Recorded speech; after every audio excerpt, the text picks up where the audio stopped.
Hi everyone, welcome back to my YouTube channel.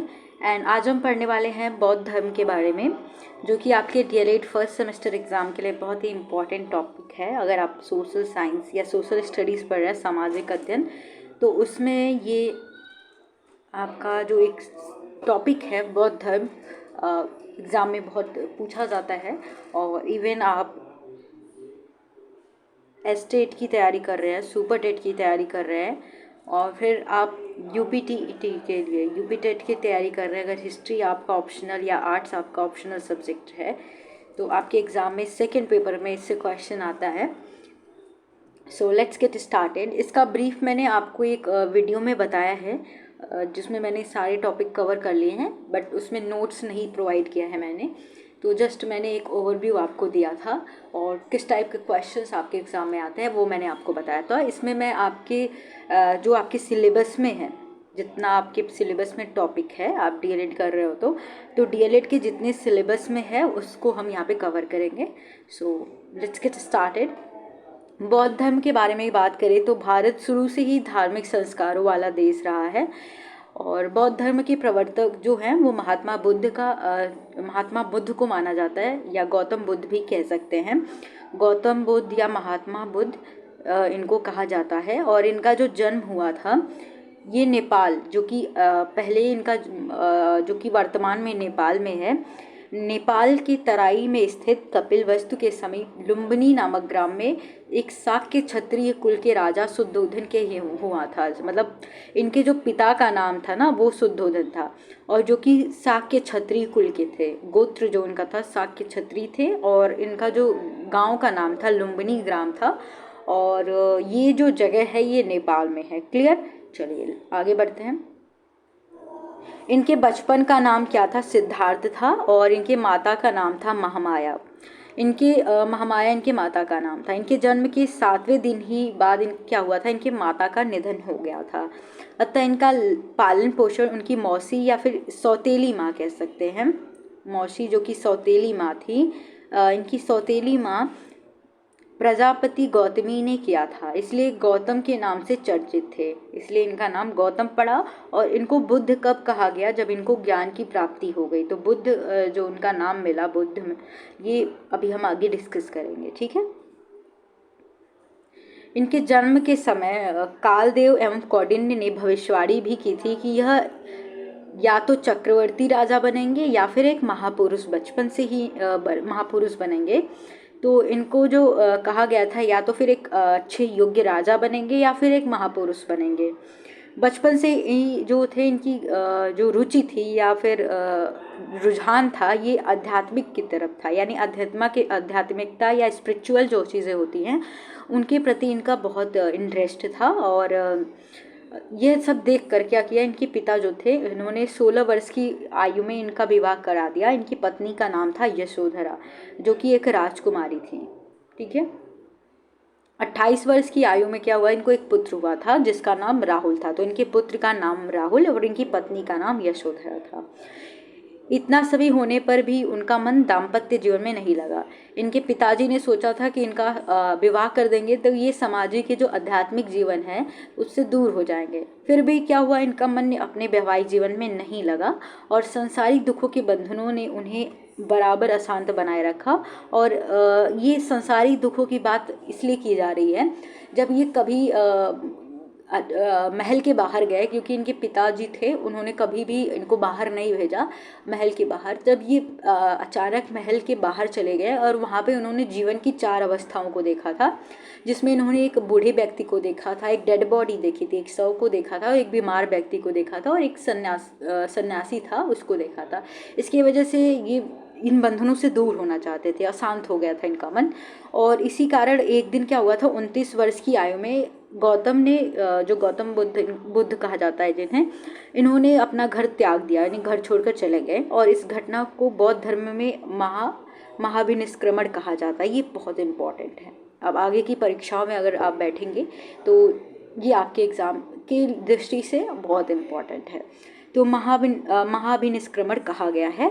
और गृह त्याग के पश्चात लगभग 7 वर्षों तक वह क्या किए, ज्ञान की खोज में इधर उधर भटकते रहे। लगभग 35 वर्ष की आयु में वह बिहार स्थित उरुवेला की सुरम्य वनस्थली में पहुंचे। कहाँ पे? उरुवेला की सुरम्य वनस्थली जो कि बिहार में है। यहाँ पर उन्हें कौंडिन्य आदि 5 साधक मिले। ठीक है, बाद में यह उरुवेला ही बौद्ध गया के नाम से प्रचलित हो गया।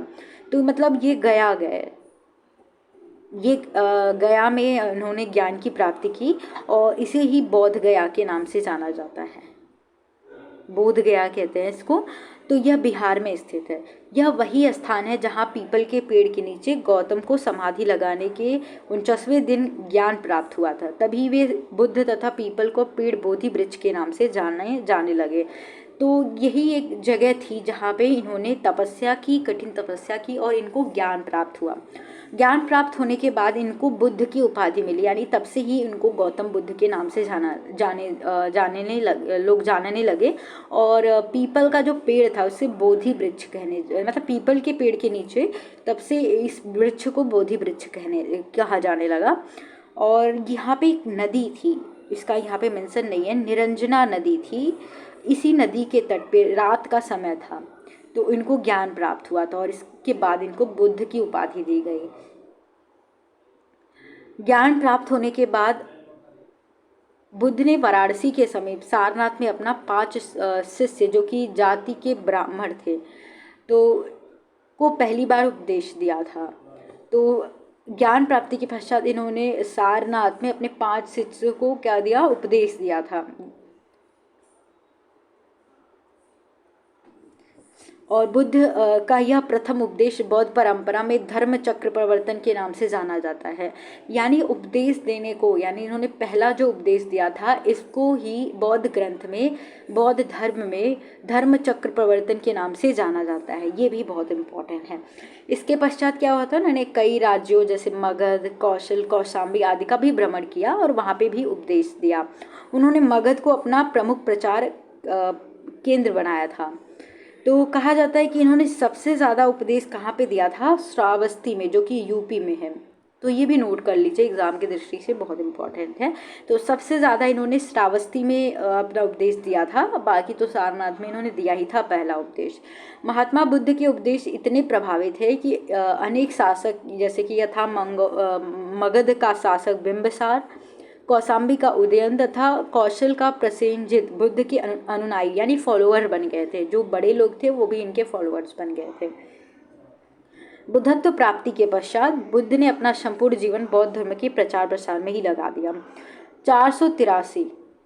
483 ईसा पूर्व यानी बिफोर क्राइस्ट, जब बुद्ध लगभग 80 वर्ष के होते, यानी 80 वर्ष की उम्र में इनका निधन हो गया था। और निधन वाला जगह जो था वो कुशीनगर में हुआ था, बुद्ध के, जो कि गोरखपुर के पास है। तो बुद्ध के निधन का घटना को बौद्ध परंपरा में महापरिनिर्वाण के नाम से जाना जाता है। तो एग्जाम में आपके ऐसे क्वेश्चन नहीं आता कि इनका डेथ या इनकी मृत्यु कब हुई थी। हमेशा ये पूछा जाता है कि गौतम बुद्ध का महापरिनिर्वाण कहाँ पे हुआ था या किस सन में हुआ था, किस वर्ष हुआ था। तो महापरिनिर्वाण जो होता है इनकी मृत्यु को दर्शाता है। क्लियर? बौद्ध धर्म के सिद्धांत है, ये डीएलएड के परिप्रेक्ष्य से हम पढ़ रहे हैं। डीएलएड के जो डीएलएड एग्जाम में आता है उससे की दृष्टि से, और जो कि आपके यूपी में जो एग्जाम होता है जैसे कि टेट और यूपी टेट और सुपर टेट वगैरह जो होता है उसकी दृष्टि से हम पढ़ रहे हैं। बौद्ध धर्म के जो सिद्धांत हैं, महात्मा बुद्ध ने अपने सिद्धांतों का प्रचार मौखिक रूप से किया है, मतलब बोल के लोगों से बातें करके किया है। तो महात्मा बुद्ध मुख्य रूप से एक धर्म सुधारक थे। उन्होंने किसी नवीन धर्म की स्थापना करने के स्थान पर प्राचीन धर्म में चली आ रही कुरीतियों को दूर करने का प्रयत्न किया था। महात्मा बुद्ध धर्म अत्यंत व्यवहारिक था, धर्म जो इनका बहुत व्यवहारिक धर्म था।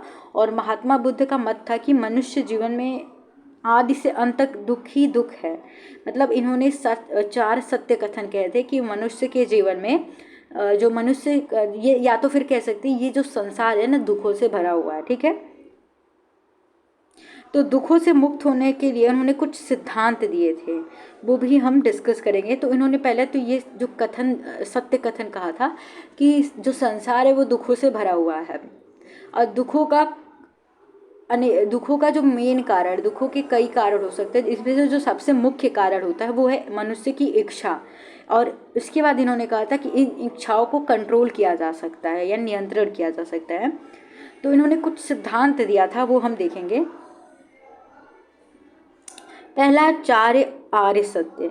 जो चार्य आर्य सत्य इन्होंने दिए थे, पहला तो दुख समुदाय, दुख निरोध और दुख निरोध मार्ग, इनके 4 आर्य सत्य थे। पहला तो दुख होता है, दुख समुदाय और दुख निरोध और दुख निरोध मार्ग। क्लियर।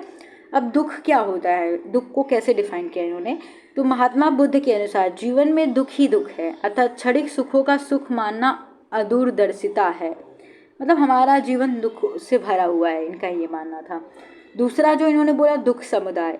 महात्मा बुद्ध के अनुसार दुख का कारण तृष्णा होती है। तृष्णा का मतलब लालच होती है, जो हमारी इच्छाएं होती है कि आज हमें ये मिला, कल हमें और मिले और मिले। तो मनुष्य की जो इच्छाएं होती है वो बढ़ती जाती है। तो इंद्रियों को जो वस्तुएं प्रिय लगती हैं उनको प्राप्त करने की इच्छा ही तृष्णा है, और तृष्णा का कारण क्या होता है, अज्ञानता होती है। दूसरा है दुख निरोध। महात्मा बुद्ध के अनुसार दुखों से मुक्त होने के लिए उसके कारणों का निवारण आवश्यक है। तो दुख किस कारण हो रहा है उसका पता करना आवश्यक होता है। अतः तृष्णा पर विजय प्राप्त करने से दुखों से मुक्ति प्राप्त की जा सकती है। जो आपके अंदर लालच है, इच्छाएं हैं, उस पर विजय प्राप्त करिए, मतलब उस पर नियंत्रण करिए। दुख निरोध मार्ग क्या होता है, महात्मा बुद्ध के अनुसार दुखों से मुक्त होने अथवा निर्वाण प्राप्त करने के लिए जो मार्ग है उसे अष्टांगिक मार्ग कहा जाता है। 8 मार्गों को पालन करने से दुख का नाश संभव है। इसमें 8 मार्ग इन्होंने बताए हैं। अष्टांगिक मार्ग क्या है ये हम देखेंगे एक एक करके। तो ये मार्ग इस प्रकार 8 मार्ग पर है, इसे मध्य मार्ग भी कहते हैं, ये पूछा जा सकता है आपके अंदर। पहला तो सम्यक दृष्टि। सम्यक दृष्टि क्या होती है कि मिथ्या दृष्टि को त्याग कर यथार्थ स्वरूप पर ध्यान देना चाहिए। दूसरा है सम्यक संकल्प। दूसरों के प्रति द्वेष एवं हिंसा का परित्याग करने का संकल्प लेना चाहिए। तीसरा है सम्यक वाक्य। वाक मतलब जो झूठ बोलते हैं, झूठ अप्रिय व निंदा वचन नहीं बोलना चाहिए। तो ये अष्टांगिक मार्ग है। क्लियर। उसके बाद सम्यक कर्मांत, मतलब कर्म हमारा अच्छा होना चाहिए। तो अहिंसा एवं इंद्रिय संयम की सम्यक कर्मांत है। सम्यक आजीविका क्या होता है, मनुष्य को जीवकोपार्जन के लिए पवित्र रास्ता चुनना चाहिए, जैसे चोरी वगैरह नहीं करनी चाहिए। सम्यक व्यायाम का मतलब है शुद्ध ज्ञान युक्त प्रयत्न, जिसे धर्म की दृष्टि से उत्पन्न सम्यक व्यायाम है। सम्यक स्मृति क्या होती है, इसके अंतर्गत निरंतर चेतन रहने की आवश्यकता पर बल दिया जाए, मतलब आप कॉन्शियस रहिए, अवेक रहिए। सम्यक समाधि का मतलब होता है चित्त को एकाग्र रखने को कहते हैं, यानी जो आपका माइंड है कंसंट्रेशन बनाए रखने के लिए बात की जा रही है। सम्यक समाधि प्राप्त करने पर मनुष्य निर्वाण प्राप्त कर लेता है। क्लियर। अब आते हैं 10 सील क्या होता है। महात्मा बुद्ध ने मनुष्य के जीवन का परम लक्ष्य निर्वाण प्राप्ति बताया था। तो इस निर्वाण प्राप्ति हेतु महात्मा बुद्ध ने आचरण की शुद्धता पर विशेष बल दिया है, और आचरण की शुद्धता हेतु उन्होंने 10 सीलों, जो ट्रेड्स होता है, आप अगर सीडीपी पढ़ रहे होंगे तो सीडीपी में ट्रेड्स होता है, सील गुण जिसे कहते हैं। तो सील गुणों का पालन करना, 10 सील का पालन करना आवश्यक बताया है। ये 10 सील क्या क्या है ये देख लेते हैं। पहला तो अहिंसा, नॉन वायलेंस, कोई किसी प्रकार की हिंसा नहीं करना। सत्य बोलना, ट्रुथ। अस्तेय अर्थात चोरी नहीं करना, ठीक है। अपरिग्रह मतलब धन का संग्रह नहीं करना। ब्रह्मचर्य, नृत्य एवं संगीत का त्याग, सुगंधित पदार्थों का त्याग, असमय भोजन का त्याग, कोमल शय्या का त्याग, कामिनी कंचन का त्याग। तो मतलब इसमें धातुओं का त्याग, ब्रह्मचर्य धर्म पालन करने को बताया गया है। सुगंधित पदार्थों का त्याग करना ही 10 सील इन्होंने बताए हैं। अब ये सील किसके लिए, इन सील गुणों का प्रयोग किसके लिए है, तो 10 सीलों में से जो प्रथम 5 थे वो गृहस्थों के लिए है, एवं भिक्षुओं के लिए सभी सील थे। तो मतलब यहाँ पे आप देखिए जो 5 हैं ये गृहस्थियों के लिए है, बाकी ये भिक्षुओं के लिए सभी होता है। जो भिक्षु होते हैं ना वो इसके उपासक के अंदर आते हैं। जो अनुयायी होते हैं उनको 2 कैटेगरी में बांटा जाता है। तो इनके पालन करने से ही एक व्यक्ति अच्छा आचरण कर सकता है। अब क्षणिकवाद क्या होता है, महात्मा बुद्ध संसार को नित्य न मानकर क्षण भंगुर मानते हैं, जो खत्म हो सकता है कभी भी, क्षण भंगुर होता है। उनका विश्वास था कि संसार की प्रत्येक वस्तु क्षणिक होती है, निरंतर परिवर्तनशील होती है। यह मनुष्य का श्रम है कि वह संसारिक वस्तुओं को स्थायी समझ लेता है, ठीक है। अनीश्वरवाद क्या होता है? महात्मा बुद्ध अनीश्वरवाद थे। उनका विचार था कि संसार की उत्पत्ति ईश्वरीय सत्ता का कोई योगदान नहीं है, वरन बल्कि कार्य कारण की श्रृंखला से ये संसार चलता है, अर्थात संसार के कर्ता के रूप में ईश्वर का अस्तित्व नहीं है। यानी हम अपने कर्मों से ही कर्म ही पूजा है ना, ये जिस तरीके से कहते हैं ना, उसी पे डिपेंड है। प्रतिम समुत्पाद, यह बौद्ध दर्शन तथा सिद्धांत का मूल तत्व है। महात्मा बुद्ध का विचार था कि एक वस्तु के विनाश के पश्चात दूसरी वस्तु की उत्पत्ति होती है। एक जाता है तो दूसरा आता है। प्रत्येक, जैसे कि मृत्यु के बाद जन्म होता है, अगर इंसान जन्म लिया है तो उसकी मृत्यु आवश्यक होती है। तो प्रत्येक घटना के पीछे कार्य कारण का संबंध है। कार्य कारण का यही सिद्धांत ही प्रतिम समुत्पाद के नाम से जाना जाता है। हम कार्य कर रहे हैं, उसके पीछे कोई कारण होता है। कर्मवाद क्या होता है? महात्मा बुद्ध का कर्म में विश्वास था। उनका कहना था कि यज्ञ, पूजा, बलिदान, स्मृति आदि मनुष्य अपने कर्म के फल को नहीं मिटा सकता, अर्थात मनुष्य जैसे कर्म करता है वैसे ही फल को प्राप्त करता है। मतलब जो रिजल्ट आता है, जो इनपुट देता है वैसे ही आउटपुट आता है, समझ सकते हैं। अनात्मवाद क्या होता है? महात्मा बुद्ध के अनुसार आत्मा नाम की कोई वस्तु ही नहीं है। ये पूछा जा सकता है एग्जाम में। उनके अनुसार मनुष्य का व्यक्तित्व कुछ संस्कारों का समूह होता है। पुनर्जन्म की बात करें तो ईश्वर और आत्मा के अस्तित्व में विश्वास न होते हुए भी बुद्ध पुनर्जन्म में विश्वास था। ठीक है, इनका विश्वास था पुनर्जन्म में, परंतु इस संबंध में उनका विचार यह है कि पुनर्जन्म आत्मा का नहीं बल्कि अहंकार का होता है। वे पुनर्जन्म को भी कार्य कारण नियम तथा संचालित मानते हैं। कर्म कांड क्या होता है? कर्म कांड यज्ञ एवं पशु बलि में अविश्वास रखते हैं। ये पशुओं की बलि चढ़ाना, यज्ञ आदि में महात्मा बुद्ध को का किंचित मात्र का भी विश्वास नहीं था। कर्म कांडों जैसे कि पूजा पाठ कराना, ये दान दक्षिणा देना, ये सब वो घोर विरोधी थे। यही कारण है कि वे ब्राह्मणों को भी उच्च स्थान देने के पक्ष में नहीं थे। जाति पाति का खंडन करते थे। महात्मा बुद्ध का जाति पाति में कोई भी विश्वास नहीं था, बल्कि वे सामाजिक एकता में विश्वास रखते थे, सोशल यूनिटी में विश्वास रखते थे। उनका मत था कि बौद्ध धर्म के अनुसरण कोई भी कर सकता है, इसीलिए जो इनके जो दो पहले फॉलोअर्स थे वो शूद्र थे। ये जाति पाति में कोई विश्वास नहीं रखते थे, चाहे वो किसी भी जाति का। उन्होंने एक स्थान पर कहा, हे भिक्षुओं, जिस प्रकार बड़ी बड़ी नदियाँ समुद्र में गिरकर अपना अस्तित्व खो देती हैं, उसी प्रकार भिक्षु के वस्त्र धारण करने पर उनमें वर्ण भेद नहीं होता। धार्मिक जीवन में सब ऊंच नीच समान हो जाते हैं। ठीक है, अहिंसा पर बल दिया इन्होंने। अहिंसा मतलब कोई भी हिंसा न, नॉन वायलेंस। महात्मा बुद्ध अहिंसा के पक्षधर थे। उन्होंने बुद्धत्व प्राप्त करने के पश्चात जीवन पर्यंत अहिंसा परमो धर्म के सिद्धांत का प्रचार प्रसार किया, जैसे गांधी जी करते हैं। सत्य अहिंसा के पुजारी थे। उनका मत था कि मनुष्य को अपने मन, वचन, कर्म से किसी जीव को दुख नहीं पहुंचाते। गांधी जी भी ऐसा मानते थे। वेदों में अविश्वास, ये वेदों को नहीं मानते थे। महात्मा बुद्ध ने वेदों को ईश्वरकृत नहीं माना है, उनमें वेदों में अविश्वास प्रकट किया है। उनका मत था कि मनुष्य को सदैव अनुभव द्वारा ही अपना आध्यात्मिक मार्ग खोजना चाहिए। उसे किसी गुरु ग्रंथ अथवा किसी बाहरी साधन का आश्रय नहीं लेना चाहिए। तो इसमें अगर हम बात करें तो गौतम बुद्ध के एक गुरु भी थे। गौतम बुद्ध के एक जो गुरु थे, वो एग्जाम में पूछा जाता है कि गौतम बुद्ध के गुरु कौन थे।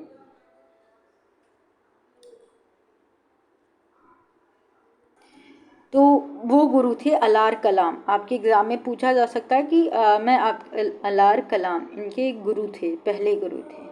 ये जो कि आपके बुक में नहीं दिया है तो मैं एक्स्ट्रा बता देती हूँ।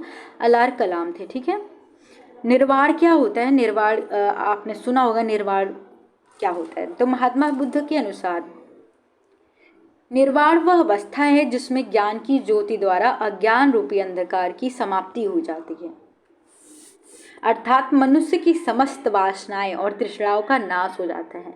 निर्वाण की प्राप्ति सत्कर्मों द्वारा की जाती है। मतलब यह ज्ञान की ज्योति द्वारा ज्ञान रूपी अंधकार की समाप्ति हो जाती है। इसमें मतलब ज्ञान की प्राप्ति ही निर्वाण कहला रहा है। तो गौतम बुद्ध को लाइट ऑफ एशिया भी कहा जाता है। लाइट ऑफ एशिया, ये बहुत इम्पॉर्टेंट है। Light of Asia Gautam Buddha को ही कहा जाता है, जिसे हिंदी में एशिया का ज्योतिपुंज कहा जाता है, ज्योतिपुंज। ठीक है, तो ये भी आपके एग्ज़ाम की दृष्टि से इम्पॉर्टेंट है। डीएलएड में नहीं पूछा जाता, लेकिन अदर एग्ज़ाम में पूछा जाता है। बौद्ध साहित्य पे आते हैं हम। बौद्ध साहित्य मुख्यतः त्रिपिटकों में समाहित थी। इसके अतिरिक्त दीपवंश, महावंश, मिलिंदोपन्ह, जातक कथाएं, संस्कृत भाषा में लिखित महावस्तु, बुद्ध चरित्र, सौंदर्यानंद और महाविश्वास आदि बौद्ध साहित्य के उच्च कोटि के प्रमुख ग्रंथ थे। तो त्रिपिटक में आपके तीन पिटक थे। ठीक है, जो इन्होंने अपना पहला उपदेश दिया था उन्होंने पाली भाषा में दिया था। ये याद रखिए, पाली भाषा में इन्होंने उपदेश दिया था। ठीक है, तो त्रिपिटक में 3 आते हैं जो यहाँ पे नहीं बताया गया है आपकी बुक में। तो एक में आता है विनय पिटक।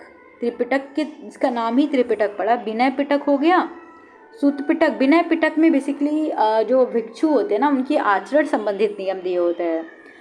और सुत्त पिटक आपका ये उपदेश का एक संग्रह है। गौतम बुद्ध के जो उपदेश हैं इनका एक बौद्ध साहित्य धर्म के जो उपदेश है उनका संग्रह है। अभिदम्ब जो पिटक होता है, अभिदम्ब पिटक, ये तीसरा है। इसमें बौद्ध धर्म के दार्शनिक व्याख्याएं जो कि कथा वस्तु हैं इनका संग्रह है। तो 3 पिटक हो गए इसमें, क्लियर। उसके बाद आता है जातक कथाएं। जातक कथाएं बहुत इंपॉर्टेंट है। ये बौद्ध ग्रंथ जो है ये पूछी जाती हैं, जो कि पाली भाषा में लिखी गई हैं। इसमें बुद्ध के जो पूर्व जन्मों की कथाएं हैं ना, बुद्धकालीन धार्मिक, सामाजिक, आर्थिक जीवन का वर्णन किया गया है इसमें। किसमें? जातक कथाएं में।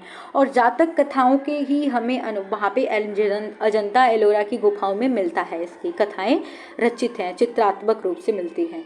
मिलिंद पन्नु जो है, मिलिंद पन्नु में यूनानी शासक मिलिंद तथा बौद्ध भिक्षु नागसेन के मध्य दार्शनिक विषय को लेकर हुए वाद विवाद का वर्णन किया है।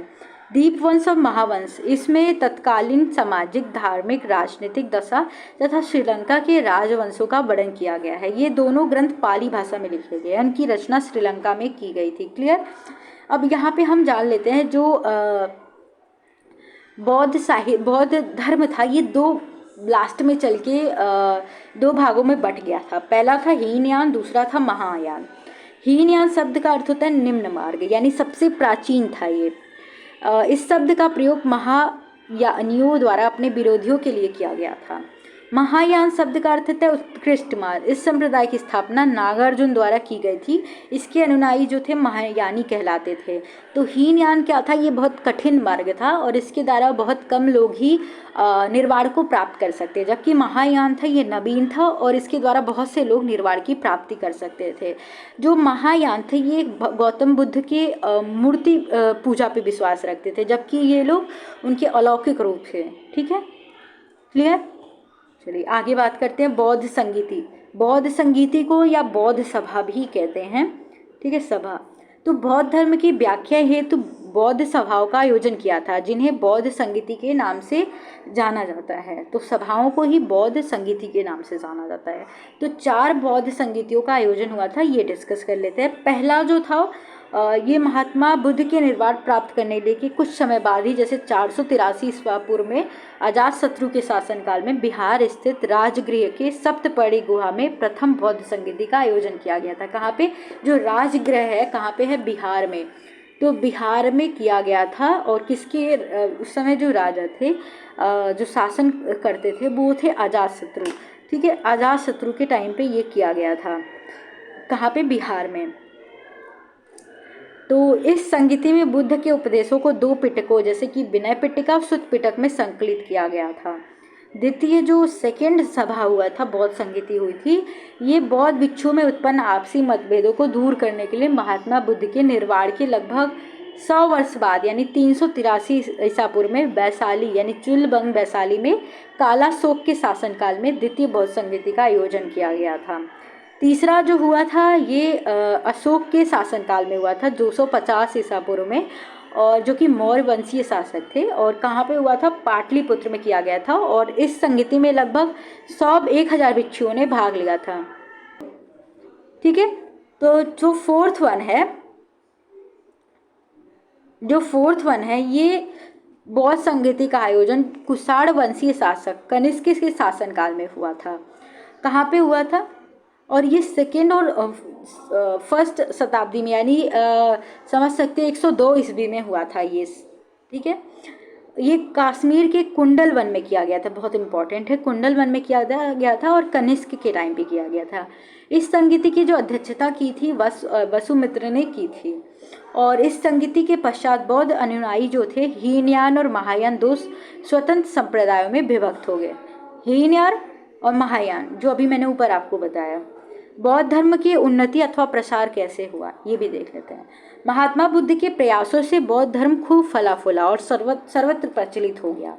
बौद्ध धर्म की उन्नति अथवा प्रसार निम्नलिखित कारण है से हुए। तो पहला है बुद्ध का व्यक्तित्व, जो उनका पर्सनालिटी थी गौतम बुद्ध की, उसकी वजह से। तो बुद्ध के व्यक्तित्व के विशिष्ट गुण सहनशीलता, क्षमा, दया, स्नेह, करुणा आदि थे।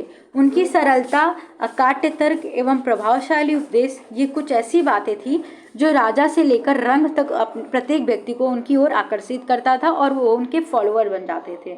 सिद्धांतों की सरलता एवं व्यवहारिकता। ठीक है, बौद्ध धर्म के सरल एवं व्यवहारिक सिद्धांतों ने जनसाधारण को उनके कर्तव्यों का बोध कराया तथा स्वावलंबी बनने का उपदेश दिया। सामाजिक समानता का सिद्धांत। बुद्ध ने जाति पात का विरोध कर समानता एवं नैतिकता, स्वतंत्रता पर विशेष बल दिया, जिससे निम्न वर्ग के भी लोग उनके अनुयायी बन गए तथा बौद्ध धर्म के शीघ्र ही सर्वत्र प्रचलित हो गया। उसके बाद चौथा है बौद्ध धर्म का लचीलापन, फ्लैक्सिबिलिटी जो थी। ब्राह्मण धर्म की तुलना में बौद्ध धर्म अत्यंत लचीला था। इसमें परिस्थितियों के अनुसार परिवर्तन भी संभव था। अतः विदेशी भी इस धर्म को आकृष्ट हुए, जो विदेशी थे इसकी तरफ आकर्षित हुआ और इस धर्म का विकास हुआ, जिससे इस धर्म का विकास हुआ। लोक भाषा एवं रोचक शैली। महात्मा बुद्ध द्वारा अपनाई गई शैली अत्यंत ही सरल व रोचक थी। उन्होंने अपने उपदेश सदैव लोक भाषा पाली में ही दी, तो पाली भाषा में ही इन्होंने अपना उपदेश दिया था। जनसाधारण ने उनके उपदेशों को सुगमता से ग्रहण किया। देखते देखते उनके अनुयायी की संख्या, जो फॉलोअर थे, उनकी संख्या बढ़ती गई। नेक्स्ट है मठों की स्थापना। मठों की स्थापना इन्होंने करवाई थी। तो मठों की स्थापना की बात करें तो बुद्ध ने धर्म की उन्नति के लिए मठों की स्थापना की, जिससे उनके बौद्ध जो भिक्षु रहकर प्रचार प्रसार कार्य सरलता से कर सके। इससे भिक्षुओं के भातृत्व की भावना विकसित हुई, भाईचारे की भावना विकसित हुई और धर्म को उन्होंने जोर शोर से प्रसार किया। तो जो बौद्ध धर्म में शामिल होने की जो न्यूनतम आयु थी वो थी 15 साल। ठीक है, राजकीय संरक्षण क्या था? बौद्ध धर्म के अनेक राजाओं तथा बिंबिसार, जैसे कि बिंबिसार, प्रसेनजित, प्रदोत, अशोक, कनिष्क, मिलिंद, हर्ष आदि राजकीय प्रशय प्राप्त था। तभी से इस धर्म की उन्नति संभव हो सकी, पूछा जाता है कि गौतम बुद्ध के समकालीन शासक कौन थे? तो वो बिंबिसार थे। ठीक है, बौद्ध धर्म के पतन के कारण क्या क्या थे? भारत में 8वीं शताब्दी ईसा पूर्व, ठीक है, से लेकर गुप्त शासकों के उत्थान तक बौद्ध धर्म ने निरंतर उन्नति की, परंतु गुप्त शासकों के काल में यह धर्म पतन की ओर अग्रसर हो गया। इसके पतन के क्या क्या कारण थे वो यहाँ पे हम देख सकते हैं। तो इनके पतन के कारण क्या थे? बौद्ध धर्म में भ्रष्टाचार पनपता गया, हिंदू धर्म में सुधार, आंतरिक मतभेद हो गए, राजकीय संरक्षण का अंत, विदेशी आक्रमण और राजपूतों का उत्कर्ष हो गया, तो जिसकी वजह से पतन हो गया। तो अभी देखते हैं बौद्ध धर्म के बाद में जटिलता एवं कट्टरता का समावेश हो गया और इस मौलिक स्वरूप ही बदल गया। परिणामतः अनुयायियों का जो संख्या थी वो घटती गई। संघ एवं मठों में भ्रष्टाचार पनपने लगा। जो फॉलोअर थे वो धर्म प्रचार न करके पारस्परिक विवादों में ग्रस्त होने लगे। शंकराचार्य, कुमारिल भट्ट तथा रामानुज आदि दार्शनिकों ने हिंदू धर्म के दोषों को दूर किया। परिणामतः लोग पुनः उसकी ओर आकर्षित हो गए। शुंग, कण्व आदि सातवाहन शासकों ने ब्राह्मण धर्म को संरक्षण दिया और बौद्ध धर्म को नहीं। विदेशी आक्रमणकारियों ने बौद्ध संस्कृति के प्रतीक मठों, बिहारों, तो बिहार उनका रहने का स्थल था, भिक्षुओं का रहने का स्थल होता था, तो नष्ट कर दिया, जिससे कि धर्म शीघ्र ही खत्म हो गया। सम्राट हर्ष के बाद राजपूत शक्ति का उदय हुआ और राजपूत बौद्ध धर्म के अहिंसावादी सिद्धांत के विरोधी थे, अतः ये बौद्ध धर्म का पतन का प्रमुख कारण था। तो यहाँ पे बौद्ध धर्म का एक क्वेश्चन है, क्योंकि अभी हमने जैन धर्म नहीं पढ़ा है। तो बौद्ध धर्म के संस्थापक कौन है? बौद्ध धर्म के उत्थान व पतन के कारण लिखिए। तो अभी मैंने आपको बताया, तो वो आप यहाँ पे लिख सकते हैं। एंड अगर वीडियो पसंद आती है और चैनल को सब्सक्राइब नहीं किया तो please do like share and subscribe.